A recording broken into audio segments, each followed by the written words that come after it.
Picture this. It's June 24th, 1948.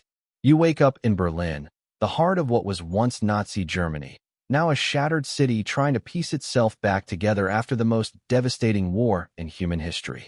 You go to turn on the lights. Nothing. You try the water. The taps are dry. You head outside to catch a train to work, but the railways are silent. Empty. Dead. Every road leading out of the city is blocked by Soviet soldiers with rifles and stern faces. The canals and rivers, your lifelines to the outside world, are patrolled by armed boats. In a single night, without warning, 2 million people have been cut off from the world. No food coming in. No coal for the approaching winter. No medicine. No hope. The Soviet Union has dropped an iron curtain around West Berlin, and Joseph Stalin is betting that you'll surrender, that you'll beg to be absorbed into the communist East rather than starve. He's betting that the Western powers will abandon you. He's betting that within weeks, maybe days, this city will fall without a single shot being fired. This isn't just a blockade. This is a death sentence delivered with cold, calculated precision. But what Stalin doesn't know, what nobody knows yet, is that this brutal act of aggression is about to trigger the most audacious, logistically impossible, death-defying operation in modern history. An operation so crazy, so unprecedented, that even the people planning it aren't sure it can work. An operation that will see cargo planes landing every 30 seconds, around the clock, in all weather, for over a year. An operation where pilots will fly until they collapse from exhaustion, where mechanics will sleep under the wings of their aircraft, and where children will chase candy parachutes from the sky while their parents wonder if they'll survive another week. This is the story of how ordinary men and women defied a superpower, rewrote the rules of warfare, and saved a city that the world had written off as lost. This is the story of the Berlin Airlift, the secret mission that prevented World War III and changed the course of the Cold War forever. And if you think you know this story, think again, because what really happened in those desperate 15 months is far more incredible than anything Hollywood could imagine. To understand the sheer audacity of what's about to happen, you need to understand just how impossible the situation was. When World War II ended in 1945 with Germany's unconditional surrender, the victorious Allies, the United States, Britain, France, and the Soviet Union, sat down at the Potsdam Conference and carved up Germany like a cake. The Soviets took the eastern portion. The Americans, British, and French divided the western zones among themselves. But here's where things get complicated and ultimately, where Stalin sees his opportunity. Berlin, the capital, the symbolic heart of Germany, was also divided into 4 sectors, but the entire city sat 110 miles deep inside the Soviet-controlled Eastern Zone. Think about that for a moment. West Berlin, controlled by America, Britain, and France, was an island of Western democracy floating in a sea of Soviet communism. It was connected to the rest of West Germany by nothing more than a few highways, some railroad tracks, and 3 narrow air corridors that the Soviets had grudgingly agreed to keep open. For 3 years after the war, this awkward arrangement more or less held together, but tensions were rising. The wartime alliance between the Soviets and the Western powers was crumbling fast. Stalin was consolidating his grip on Eastern Europe, installing communist governments in Poland, Hungary, Czechoslovakia, and East Germany. The Americans and British were growing increasingly alarmed. They began to see that their former ally was becoming their greatest threat, and that a new kind of war, a Cold War, was beginning. Into this volatile situation, the Western powers dropped a diplomatic bombshell. On June 18, 1948, the United States, Britain, and France announced they were creating a unified currency for West Germany, the Deutsche Mark. This wasn't just about money. It was a statement. It signaled that the Western powers were moving toward creating a unified, democratic West German state, and they planned to include their sectors of Berlin in this new economic zone. For Stalin, this was unacceptable. A strong, unified, capitalist West Germany allied with the United States was his worst nightmare. Berlin was supposed to be jointly controlled, a symbol of the Allied victory over Hitler, but now the Western powers were trying to turn it into an outpost of their influence, right in his backyard. Stalin's response was swift and brutal. On June 24, 1948, he ordered a complete blockade of West Berlin. Every highway leading into the city was blocked by Soviet troops and barricades. Every railway line was cut. Every canal and waterway was shut down and patrolled. In one night, Stalin severed every land and water route connecting West Berlin to the outside world. 2 million people in the western sectors of the city were suddenly prisoners in their own homes. The message was clear. Either the Western powers abandon their plans for a unified West Germany and hand over control of West Berlin, or they stand by and watch 2 million people starve. Stalin was certain the West would back down. After all, what could they possibly do? West Berlin had no farmland, no coal mines, no way to sustain itself. The city needed at least 4,500 tons of food, coal, and medicine every single day just to survive. Winter was coming, and without fuel, people would freeze in their homes. Without food, they would starve. The Western powers had weeks, maybe a month, before the humanitarian catastrophe became so severe that they'd have no choice but to withdraw. It was a brilliant, ruthless chess move, and Stalin was convinced he'd already won. But in Washington, London, and in the rubble-strewn streets of West Berlin itself, a different conversation was beginning. General Lucius Clay, the American military governor of occupied Germany, was a hard, determined man who had no intention of abandoning Berlin. President Harry Truman, still riding the wave of America's World War II victory, but acutely aware that another global war was unthinkable, faced an impossible choice. The Western powers had 4 options, none of them good. Option 1, abandon Berlin. Let Stalin have it, and accept the loss of prestige and the encouragement it would give to Soviet expansion everywhere. Option 2, cancel the currency reform, back down, and show the Soviets that all it took was a threat to make the Western powers fold. Option 3, send an armored column smashing through the Soviet blockade on the ground, which would almost certainly trigger World War III. Or Option 4, attempt something that had never been done before on this scale. Supply an entire city, 2 million people, by air alone. It sounded impossible. Every expert said it was impossible. The math didn't even seem to work. But Truman, Clay, and the other Western leaders knew one thing. They couldn't let Stalin win. Not here. Not now. Not without a fight. On June 26, 1948, just 2 days after the blockade began, the first American cargo planes landed at Tempelhof Airport in West Berlin, loaded with milk, flour, and medicine. Operation Vittles, as the Americans called it, had begun. The British, with their characteristic understatement, named their effort Operation Plain Fare. Nobody knew if this crazy idea would work. Nobody knew if it was even possible to keep an entire city alive by air. But they were going to try. Lieutenant General Curtis LeMay, the commander of United States Air Forces in Europe and a man who didn't know the meaning of the word quit, appointed Brigadier General Joseph Smith to lead the effort. Smith immediately began scraping together every available transport plane. He started with C-47s, the workhorse cargo planes left over from World War II, from the 60th and 61st Troop Carrier Group stationed at Rhein-Main and Wiesbaden air bases in West Germany. These planes could carry about 3 tons of cargo each. Do the math. To deliver 4,500 tons a day, they'd need 1,500 flights. Every single day. It was insane. Smith and his team quickly realized they needed bigger planes. The Air Force Chief of Staff, General Hoyt Vandenberg, ordered C-54 Skymasters, 4-engine cargo planes that could carry 10 tons, to be transferred from bases all over the world to Germany. Suddenly, planes were being pulled from Alaska, from the Pacific, from the continental United States, and rushed to Europe. Vandenberg also made another move that sent a clear message to Stalin.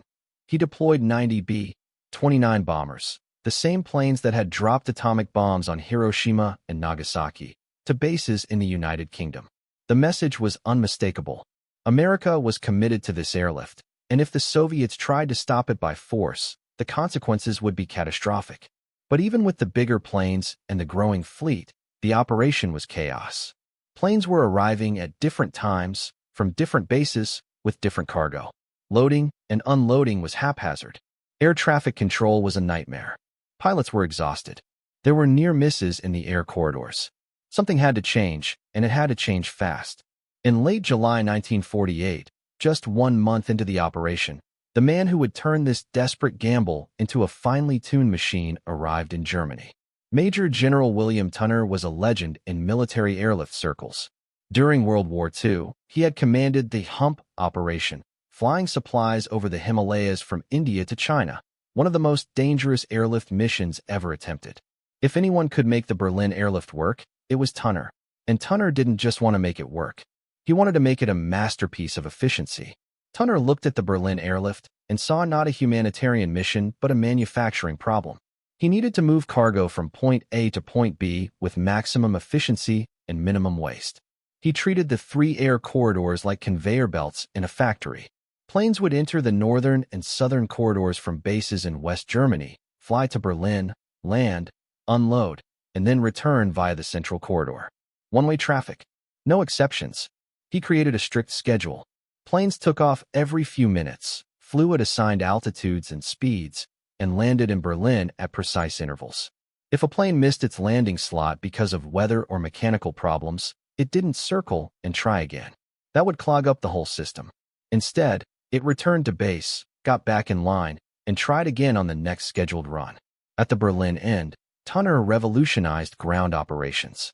Planes landed, taxied to their unloading zone, and crews had exactly 30 minutes to unload the cargo, refuel the plane, and get it back in the air. 30 minutes. Not a second more. Ground crews worked in shifts around the clock. Berliners, desperate for work and wanting to contribute to their own salvation, joined the effort, unloading sacks of flour and coal with a speed and determination that amazed the air crews. Tunner instituted another rule that became legendary. Pilots stayed with their planes. They didn't get out. They didn't stretch their legs. They didn't go to the terminal for a coffee. Mobile snack trucks, driven by German women, would pull up to the aircraft, hand food and drinks to the pilots through the cockpit window, and then speed off to the next plane. Every second counted. The airlift had to be relentless, a river of planes flowing into Berlin and back, never stopping, never slowing. And it worked. By August, the airlift was delivering more than 4,500 tons a day. By autumn, they were exceeding 5,000 tons. The impossible was becoming routine. But it wasn't just about tonnage and efficiency. The air crews and ground personnel were facing conditions that would break most people. Pilots were flying multiple missions a day, sometimes in terrible weather, often on just a few hours of sleep. The weather over Germany in late 1948 and early 1949 was brutal. Fog, storms, ice, and clouds made every flight a test of skill and nerve. The air corridors were narrow, just 20 miles wide, and pilots had to fly on instruments almost constantly. There was no room for error. A single mistake, a deviation from the flight path, could mean a collision with another plane or, worse, straying into Soviet-controlled airspace. And the Soviets weren't making it easy. They harassed the flights constantly. Soviet fighter planes would buzz the cargo planes, flying dangerously close, trying to intimidate the pilots. Anti-aircraft searchlights would suddenly snap on at night, blinding the crews. Soviet forces fired anti-aircraft guns near the air corridors, not directly at the planes, but close enough to send a message. Between August 1948 and August 1949, there were more than 700 recorded incidents of Soviet harassment. But here's the remarkable thing. The Soviets never actually attacked a plane. They never jammed the radio communications, which could have been devastating. They were testing the resolve of the West, pushing to see how far they could go, but they stopped short of an act that would trigger war. Stalin was playing a dangerous game, but even he understood that shooting down an unarmed cargo plane full of food would be an act of war that could spiral into a nuclear confrontation. While the generals planned and the politicians negotiated, the real heroes of the Berlin Airlift were the ordinary people doing extraordinary things. The pilots, many of them barely out of their 20s, were flying missions that would have been considered suicidal in wartime. They flew in weather that would ground civilian flights. They flew when they were so exhausted they could barely keep their eyes open. They flew knowing that a single mechanical failure, a moment of inattention, could send them and their crew plummeting into the ruins of Berlin or the forests of Germany. In 15 months of operations, there were 126 accidents, 70 of them major. The United States Air Force lost 28 airmen. The British lost 18. Civilian crews and other personnel brought the total to over 100 deaths. These men didn't die in combat. They died bringing flour and coal to people they'd never met. in a city that just 3 years earlier had been the enemy. They died because they believed that some things, like freedom and human dignity, were worth risking everything for. The ground crews were just as heroic. Mechanics worked 18-hour shifts in freezing temperatures, keeping the planes flying. They slept in tents beside the runways, grabbed food when they could, and then went right back to work. There were never enough spare parts, never enough tools, never enough hands. But they made it work. They cannibalized broken planes to keep others flying. They improvised repairs that would make engineers back home shudder. They kept that conveyor belt moving, because they knew that every hour a plane sat broken on the ground was an hour that Berlin went without food. And then there were the Berliners themselves. These were people who had lived through the nightmare of World War II. Their city had been bombed to rubble. Many had lost family members, homes, everything. They had every reason to be broken, to give up, to accept whatever fate Stalin had in store for them. But they didn't. They stood in line for hours to receive their rations, delivered by the very nations that had been bombing them just 3 years earlier. They worked alongside the Allied ground crews, unloading planes, rebuilding runways, doing whatever was needed. They endured cold, hunger, and uncertainty with a quiet dignity that stunned the world. There's a story that captures the spirit of the Berlin Airlift better than any statistic or tonnage figure ever could. First Lieutenant Gail Halvorsen was a young American pilot, flying C-54s into Berlin. One day, while waiting for his plane to be unloaded at Tempelhof, he wandered over to the airport fence where a group of German children had gathered to watch the planes. These kids had nothing. Their clothes were ragged. They were thin from hunger. But they didn't beg. They just watched, wide-eyed, as the planes landed, one after another. Halvorsen was moved. He reached into his pocket and found 2 sticks of gum. He broke them into pieces and handed them through the fence. The children were ecstatic. They divided those tiny pieces among themselves, and the ones who didn't get any were content to smell the wrappers. As Halvorsen walked back to his plane, an idea struck him. He told the kids that the next time he flew over, he'd drop candy for them. They asked how they'd know which plane was his, and he said he'd wiggle his wings. From that day on, Halvorsen and his crew started bringing extra candy and chocolate on their flights. They'd attach the candy to handkerchief parachutes and drop them out the window as they approached Tempelhof. The children would run into the streets, chasing the tiny parachutes, laughing and cheering. Word spread. Other pilots started doing the same thing. Soon, American schoolchildren were sending candy and handkerchiefs to Germany so the pilots could continue the drops. The operation got an official name, Operation Little Vittles. It became a symbol of something deeper. These weren't conquering troops dropping bombs. These were young men, many of whom had fought against Germany just years before, now risking their lives to bring joy to German children. It was a powerful message about reconciliation, about humanity, about the fact that even in the darkest times, kindness can break through. The Soviets tried to use propaganda to turn Berliners against the airlift, claiming it was a Western trick, that the Allies would abandon them eventually. But every time a child caught a candy parachute, every time a plane landed with food, that propaganda rang hollow. By the winter of 1948, the Berlin Airlift had become a test of wills between 2 superpowers, and the whole world was watching. Stalin had expected the West to fold within weeks. But here they were, months into the blockade, and the airlift was not only continuing, but accelerating. The tonnage kept climbing. In December, the Allies delivered over 140,000 tons of supplies. In January 1949, despite some of the worst weather on record, they delivered nearly 170,000 tons. The planes kept coming. The Soviets kept harassing them. But nothing stopped the flow. Tunner and his team kept refining the operation, finding new efficiencies, pushing the limits of what was possible. They brought in bigger planes. They improved the runways. They even built a new airport, Tegel, in the French sector of Berlin, constructing it in just 92 days with the help of thousands of Berliners who worked with hand tools and sheer determination because there wasn't enough heavy machinery. And then came April 16, 1949, a day that would go down in history as the Easter Parade. Tunner decided to make a statement. He wanted to show Stalin and the world exactly what the Western Allies were capable of. For 24 hours straight, American and British planes flew into Berlin in an unbroken stream. Every plane was loaded to maximum capacity. Ground crews in Berlin worked faster than they ever had before. The air corridors were packed with aircraft. And when the count was tallied at the end of the day, the result was staggering. In a single day, the Allies had delivered 12,941 tons of coal and supplies to Berlin. Nearly 13,000 tons. Almost 3 times the minimum daily requirement. One plane had landed every 30 seconds. It was a logistical miracle, a feat of coordination and endurance that defied belief. The message to Stalin was clear: you cannot break us.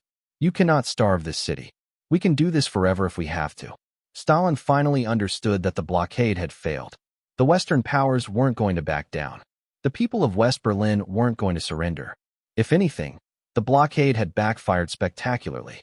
It had united the Western Allies in a way nothing else could have. It had turned West Berlin into a symbol of freedom and resistance. It had shown the world that the Soviet Union was willing to starve civilians to achieve political goals, while the Western democracies were willing to risk everything to save them. On May 12, 1949, almost 11 months after it began, Stalin lifted the blockade. The roads, railways, and waterways to West Berlin were reopened. But the Allies didn't stop flying.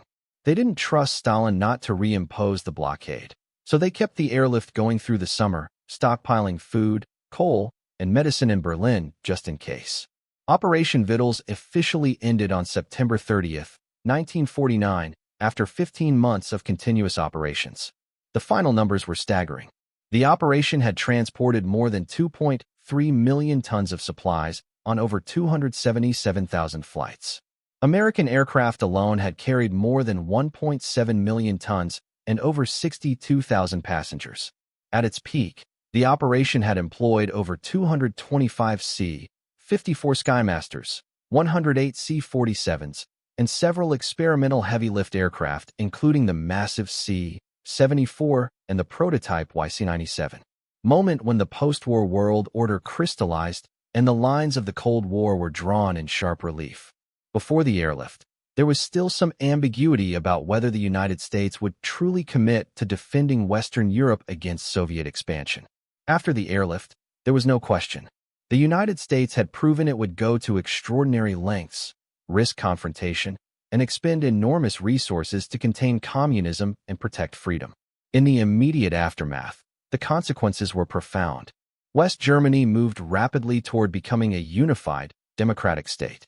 On May 23, 1949, just days after the blockade ended, the Federal Republic of Germany was officially established. East Germany became the German Democratic Republic, a Soviet puppet state. Berlin remained divided, a city split by ideology, with the western sectors as an island of freedom in the communist East. That division would last for 40 years, culminating in the construction of the Berlin Wall in 1961 and its eventual fall in 1989. But perhaps the most significant outcome of the Berlin Airlift was the creation of NATO, the North Atlantic Treaty Organization. The airlift had demonstrated both the necessity and the possibility of a formal military alliance among the Western democracies. On April 4, 1949, while the airlift was still in full swing, the United States, Canada, and 10 European nations signed the treaty establishing NATO, a collective defense alliance that committed each member to consider an attack on one as an attack on all. It was a revolutionary moment for American foreign policy, the first peacetime military alliance in the nation's history, and it was born directly from the lessons of Berlin. The airlift showed that the Western Allies could work together, coordinate complex operations, and stand united against a common threat. For the United States Air Force, the lessons were equally profound. The Berlin Airlift proved beyond any doubt that strategic airlift was not just a support function, but a critical military capability. It demonstrated that air power could achieve strategic objectives without firing a shot. The mountains of data collected during the operation on scheduling, loading, air traffic control, flight patterns, crew rest requirements, and maintenance cycles became the foundation for modern airlift doctrine. The airlift also exposed the limitations of the existing cargo aircraft and stimulated the development of a new generation of larger, more capable transport planes, including the C-124 Globemaster and eventually the C-130 Hercules and the C-141 Starlifter. For the people of Berlin, the airlift became a defining moment in their city's identity. The citizens of West Berlin never forgot that when they were surrounded, starving, and facing annihilation, it was the Western Allies, the very nations that had bombed their city to rubble during the war, who saved them. That bond of gratitude and loyalty would remain unshakable throughout the Cold War. The airlift transformed Berliners' perception of America and Britain from occupiers to protectors, from former enemies to trusted allies. And for the pilots, the ground crews, the mechanics, the planners, and everyone who participated in Operation Vittles and Operation Planefare, the Berlin Airlift became the defining achievement of their lives. These men and women had done something unprecedented. They had saved a city without firing a shot, proven that determination and ingenuity could overcome seemingly impossible odds, and shown that even in the darkest moments of geopolitical confrontation, humanity and compassion could prevail. So what does the Berlin Airlift mean for us today, more than 75 years later? In an age of instant communication, drone deliveries, and GPS navigation, it's easy to forget just how remarkable this operation was. In 1948, they were using World War II-era planes, primitive radar, and radio communication systems that would seem laughable by today's standards. They were making it up as they went along, inventing new procedures, solving problems in real time, pushing themselves and their equipment to the absolute limit. And yet they succeeded beyond anyone's wildest expectations. The Berlin Airlift teaches us several timeless lessons. First, that seemingly impossible challenges can be overcome with creativity, determination, and unwavering commitment. When every expert said it couldn't be done, when the math didn't work, when the obstacles seemed insurmountable, ordinary people decided to try anyway and found a way to succeed. Second, that international cooperation, even among former enemies, is possible when there's a common cause worth fighting for. The Americans, British, French, and Germans worked side by side during the airlift, setting aside the bitter animosities of World War II to achieve something greater than any of them could have accomplished alone. Third, the Berlin Airlift reminds us that acts of generosity and humanity in the face of aggression can be more powerful than any weapon. Stalin thought he could force the West to abandon Berlin through brute force and the threat of starvation. Instead, the Western response, an airlift that saved a city, won hearts and minds across Europe and around the world. The candy bombers, the around-the-clock flights, the determination to not abandon 2 million people, these acts shaped the narrative of the Cold War. They established the moral high ground and demonstrated that the Western democracies stood for something more than just power politics. Fourth, the airlift shows us the importance of resolve and the danger of backing down in the face of aggression. If the Western powers had abandoned Berlin, the course of history would have been dramatically different. Stalin would have been emboldened. The Iron Curtain might have extended further west. The Cold War might have turned hot much sooner. But by standing firm, by refusing to surrender to intimidation, the Western Allies established a precedent that shaped the next 4 decades of superpower relations. And finally, the Berlin Airlift is a testament to the resilience of the human spirit. The people of Berlin endured unimaginable hardship during World War II and its aftermath. They could have given up. They could have accepted Soviet domination as the price of survival. But they chose to hope. They chose to endure. They chose freedom, even when freedom meant cold and hunger and uncertainty. That choice, multiplied across 2 million people, made all the difference. Today, as we face our own challenges, our own moments of crisis and division, the Berlin Airlift stands as a reminder of what's possible when we refuse to accept defeat, when we work together across borders and old enmities, when we choose compassion over cruelty, and when we believe that the impossible just might be achievable if we're willing to try. The pilots and ground crews of the Berlin Airlift didn't set out to become heroes. They were just doing their jobs, following orders, trying to help people in need. But in doing so, they changed the world. They saved a city, prevented a war, and helped ensure that freedom would survive in the heart of Europe. So the next time you face a challenge that seems impossible, the next time the experts tell you it can't be done, the next time you're tempted to give up because the odds are too long and the obstacles too great, remember Berlin. Remember those young pilots flying through fog and storms, landing a plane every 30 seconds, day after day, month after month. Remember the mechanics sleeping under the wings of their aircraft. Remember the German children chasing candy parachutes through the rubble-strewn streets. Remember that 2 million people survived when everyone said survival was impossible. And remember that the impossible is just another word for something nobody's figured out how to do yet. Until they do. The Berlin Airlift proved that when the stakes are high enough, when the cause is just enough, and when people are determined enough, miracles can happen. Not through magic, but through hard work, brilliant planning, incredible courage, and an unwavering refusal to quit. That's the real secret Berlin taught the world. And it's a lesson we should never forget. Thank you for watching. If you enjoyed this story, like the video and subscribe the channel to help me. Thanks.